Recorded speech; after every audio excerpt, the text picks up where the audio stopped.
Alabama head coach Nick Saban is at SEC Media Days. It feels like for the 100th year, so I know you look ultra forward to this event. We were just talking about carrot cake, which I tried for the first time 3 months ago, and you've been preaching the virtues of it today. How down did you look on me when I told you I'd never had it until recently? I'd say, what kind of life are you living, man? A very sheltered one. Here's the other kind of sheltered life I'm living. I've not been to Italy. You just came back from there. So tour guide me for like 30 seconds. And oh, how it's much great, would you recommend man. it? Florence is great. Tuscany is great. Rome's great.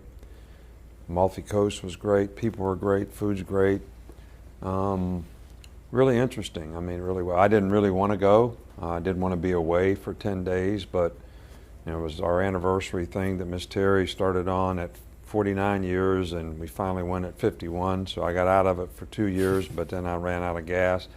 So, but I was really, really pleased that we went, and it was a wonderful experience. And it's a great anniversary present given by my business partner, Joe Cressy. So then you get back here, you got this event, and then eventually we're about to open fall camp.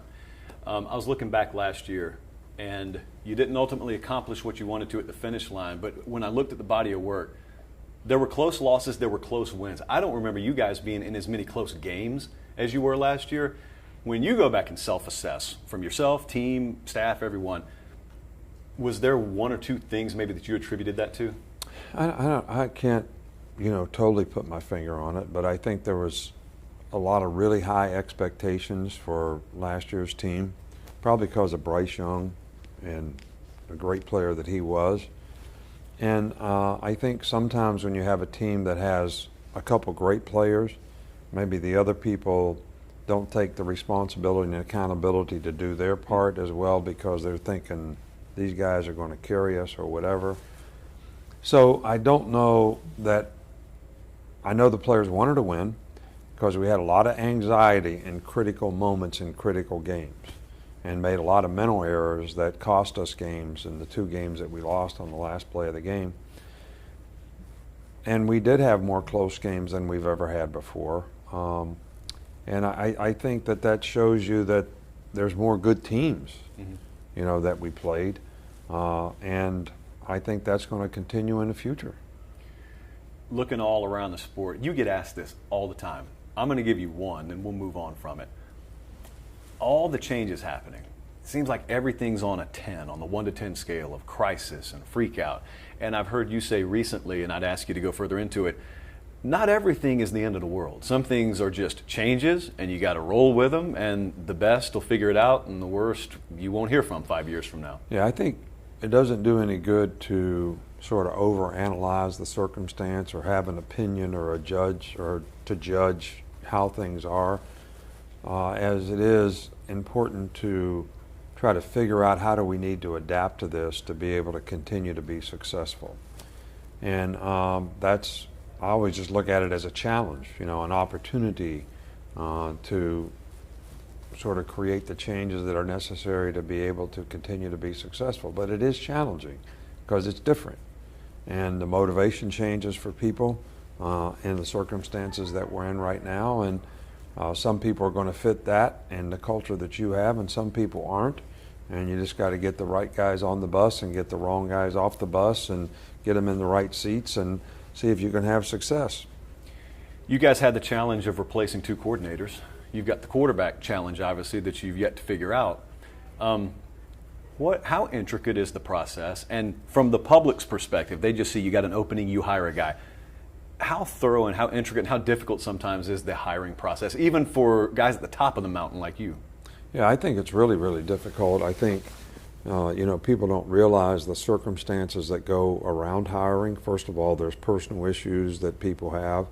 There's contractual issues that some people are not hireable because of the buyouts that they have and the contracts that they have. So you got to figure out, philosophically, how does this guy fit? Does he have the kind of character that you want in terms of the kind of leadership and example that he'll provide for your players? Has he got positive energy? Is he enthusiastic? Can he develop relationships with the players that are going to help motivate them so they can be the best that they can be? And is he going to buy into doing things the way we have done them in the way we want to do them. And I think when you take those things and you find the right people and the right fits for that, I think it's helps you to be successful. I'll give you a perspective. You tell me if I'm right or wrong. I look at your tailback room. I think there's a lot of talent there. I think your offensive line looks potentially very, very good. You've got a new coordinator in there. We don't know who's starting at quarterback. If you do, you're not giving that up yet. Would it be fair for me to assume maybe fundamentally a little bit of a shift back to maybe what I saw from you a decade ago, a little more sledgehammer offensively? Well, I think we have to do what our players can do best. We do have good runners. I think the offensive line will be improved, even though we lost a couple really good players. I think the young players that we have can play the kind of football that we'd like to play with this team. I think we've added some guys at tight end that can block well enough to be effective. I do think the receivers, the same group we had a year ago, will mature and play even better. So I do think we can have a more balanced offense. I think we became a little bit too much Bryce-oriented type of offense, pass, pass, pass, pass. Didn't dominate the line of scrimmage, couldn't run the ball when we needed to effectively. So, and I think those things we have to do a better job, not turning it over, getting more turnovers on defense, which we were not very good at a year ago. And those are significant stats that impact games. I know you're not in the hype business. We kind of are a little bit. When Minkah Fitzpatrick came to Alabama, I remember every coach that watched him, every analyst that watched him, they said, you don't see many come out of high school like him. And they said the same thing about Caleb Downs this last cycle. And you've seen him through spring. You've spoken glowingly of him. What kind of player could he be? He'd be great. He's a very good player. I don't like to create these accolades and expectations for players. I like them to stay focused on the process and do what they need to do their job, be accountable to themselves and their teammates to create value for themselves and the team. So Caleb is a bright guy. He's kind of a smart guy that football is really important to, but he does everything to a high level in his life. He's a good person. He's a very good student. He's a student of the game, and he works really hard to get it right on the field. So, and he's conscientious. So I think he has a very bright future. The public watches Will Anderson walk out the door, and the public probably thinks, man, that's really detrimental to their pass rush, and he's a great talent. You guys have other talents there. You've got Dallas Turner here today. You may have other names that haven't even flashed on the radar yet that we learn about this fall. Going into fall camp, how do you feel about the potential of your pass rush? Well, I think Will was a great player, and you don't really replace a guy like Will, but Dallas has been very productive. Chris Braswell has been very productive, in the past. I think we have a couple other outside backers that can make a contribution to the team. It's important when you play a 3-4 defense that your rushers come from the linebacker position because you're going to play with a little bigger guys up front, and it may not be their forte to be edge rushers. So that's a very important aspect of what we do, but I feel good about the guys that we have coming back. Alabama linebacker Dallas Turner joining us at SEC Media Days. It was a great season last year. It wasn't great enough. What's it like at Alabama winning 11 and it isn't enough? I mean, it's really the same because, we go in and we go out, work hard every day. It's the same grit, effort, toughness. And, it's just how to turn it up a little bit. That's all I have to say. You have quite a legacy to follow. Will Anderson, I know you guys are close. I'm sure you still talk. What did he leave behind at Alabama legacy-wise?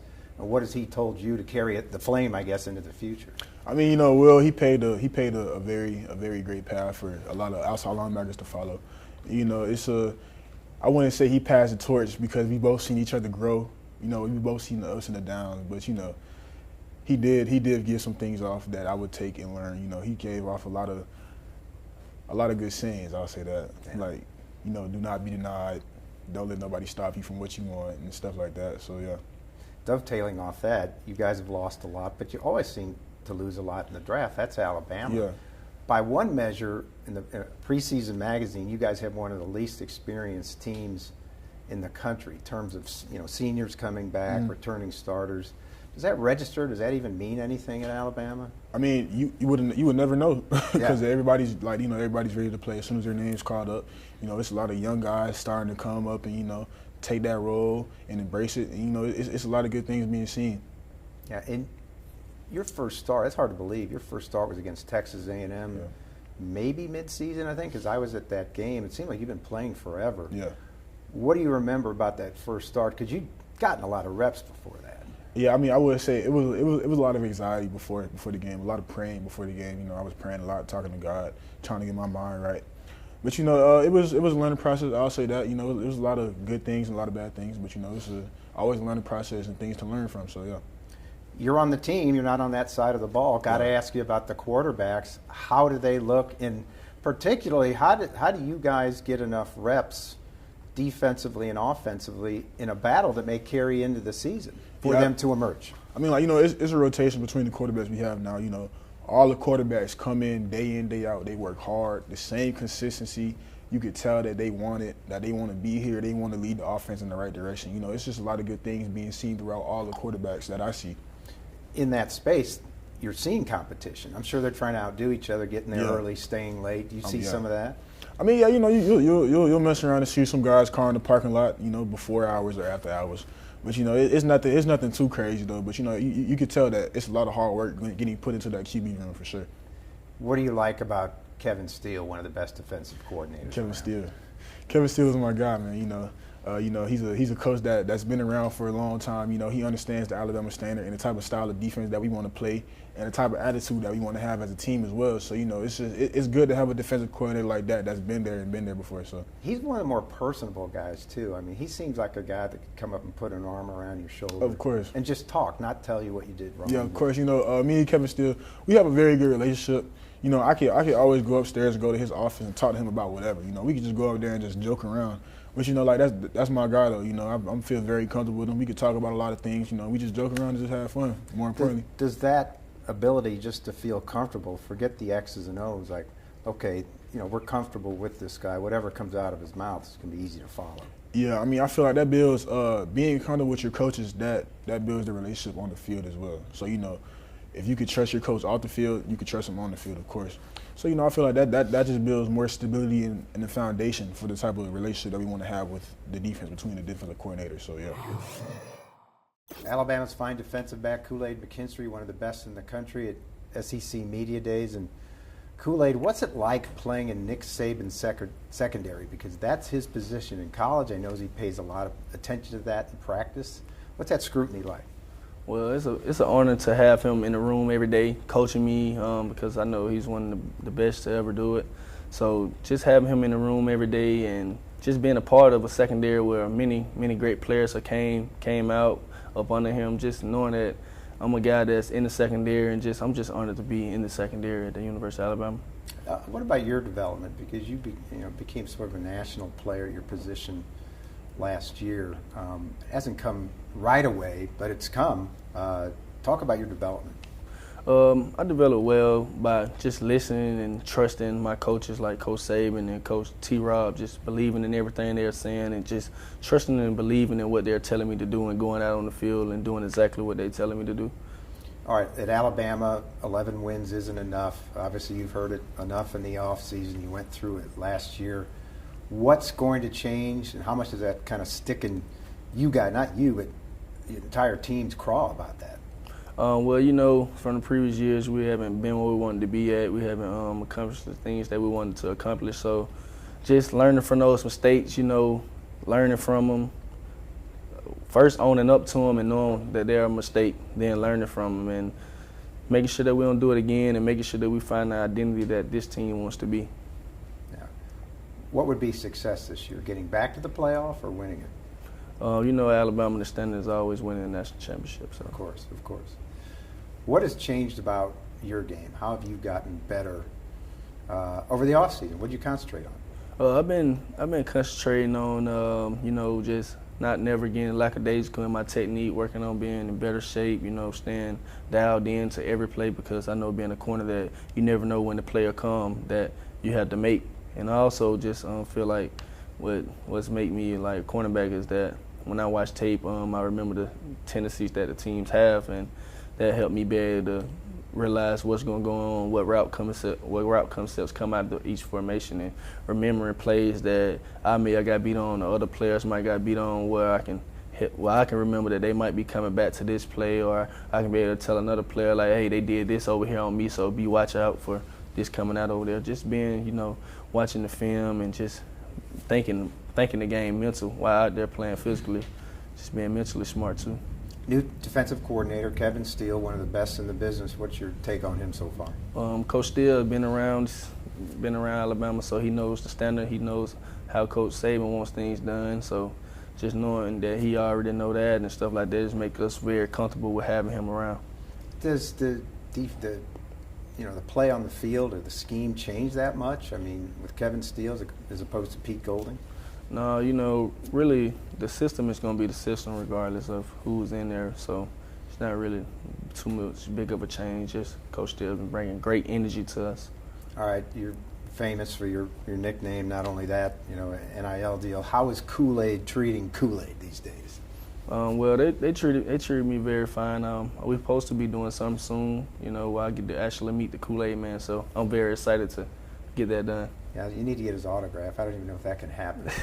He's the Kool Aid man. I don't know if he has an autograph. All right, Kool Aid, thanks so much. Good luck this year. Yes, sir. Thank you.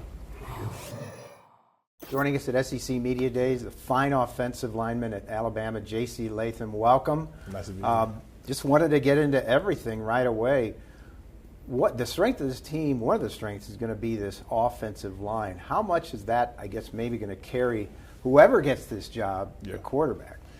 I think one thing that we knew going in, losing Bryce, I think we understood Bryce was an eraser. He was able to hide mistakes that we may have made in other positions. So understanding that when we lose Bryce, which we knew was going to happen, that we needed to do that for the quarterback. We have to be good enough, obviously, that it takes the pressure off of him. So it's not as much as like you have to replace Bryce, like we're in this together. Same thing for the defensive side with Will Anderson. So just understanding everybody around us has to be better in all aspects: leadership, maturity, weight room wise, mobility, whatever, recovery, any aspect of the game we have to be better at. So.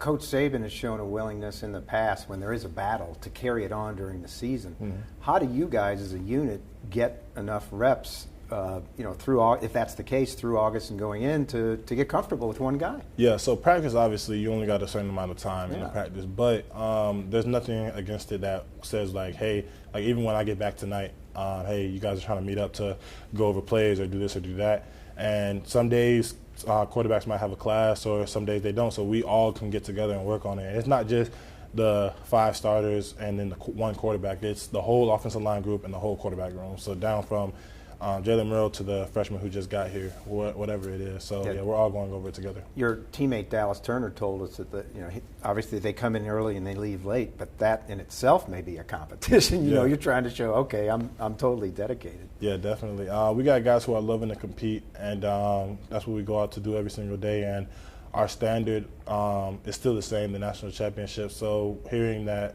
people say, oh, Alabama's dynasty's over, or the culture's not the same, we take it into account, just add fuel to the fire, and we get ready to play. Dovetailing off that, what's it been like to watch Georgia win the last 2 years? And at Alabama, a place that is used to going to the playoff and winning championships, 11 wins isn't quite enough. Yeah, I mean, they deserve those 2 rings that they got. They fought really hard, did what they had to do, and they won. But at the end of the day, I know the SEC is the best conference in the country, so being able to compete against teams like that is what you live for. So, I mean, yeah, they won last year, they won the year before. We're coming for it this year, and we're coming for it every year. So, talk to me about Tommy Rees, the new offensive coordinator. He's actually close in age to you guys. Yeah. He's so young. Yeah, so he brings a different style because, no disrespect, some coaches are obviously up there in age, but with him being younger, he understands more of the players and who they are. So he obviously his schemes to play to the player's strength, be very diverse in what he does, and at times if we need to, just run the ball, hit him in the mouth. So he has that that sort of style, but in the same time, it's like he has a connection with the players. I remember sometimes, like, obviously practice would be hectic. We might line up in the wrong spot, or we might be on the wrong end of the field.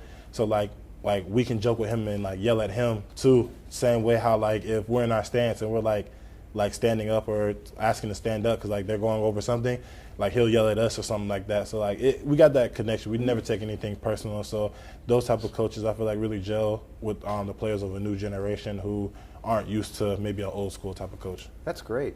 You mentioned that Bryce Young masked sometimes mistakes the way he played. What's this offense going to be like? Is it fair to say, because of the offensive line, you could lean on the running game, the defense is going to be good a little bit more? I think we'll be really diverse. We got great receivers: Jermaine Burton, Ja'Cory Brooks, Isaiah Bond, Kendrick Law, Shaz, Kobe Prentice, Malik Benson. We got all those guys over there and more that I'm probably forgetting to mention, who are eager to play, who are eager to compete, who want to get the ball and make plays in open space. And if they don't get the ball, who want to block for the running backs. So we got guys like that. Obviously, our running back room is amazing, from Jace, Raydell, Jam, Justin, all those guys there. And a physical offensive line with essentially all our quarterbacks, whoever it is, can run the ball. So we just can do so many different things and be so dynamic in all aspects of the game. I think we'll have an amazing offense once it's all put together. Yeah. Also, I want to end with this. It's in your bio now. You've squatted 1,000 pounds. Yeah. But as you told me, there's a little bit of an asterisk attached to this. Is it really 1,000? So it's not 1,000. Like, we didn't just slap 1,000 on. I've been requesting it for the whole summer to do it. I'll try to get it done. I think we squat this week, if not next week, and get a video of it. But yeah, so we were squatting heavy squats before the 4th of July weekend, and I know that he put on 150 resistant bands on the bar, and he put on 855 pounds on the bar. So I had 855 plus the 150 like resistance. So I count it as 1,000 because it is in my head. But I mean, if I got to put 1,000 on, I'll put 1,000 on and go do it. So. Can you do a true 1,000? Yeah, definitely. I did 900. I rep 900 3 times, like early June. Yeah, when we did it. So I mean, I feel like 1,000 wouldn't be too far off to, you feel me, get it done. I'm not going to argue with that. Yeah. JC Latham, thank you.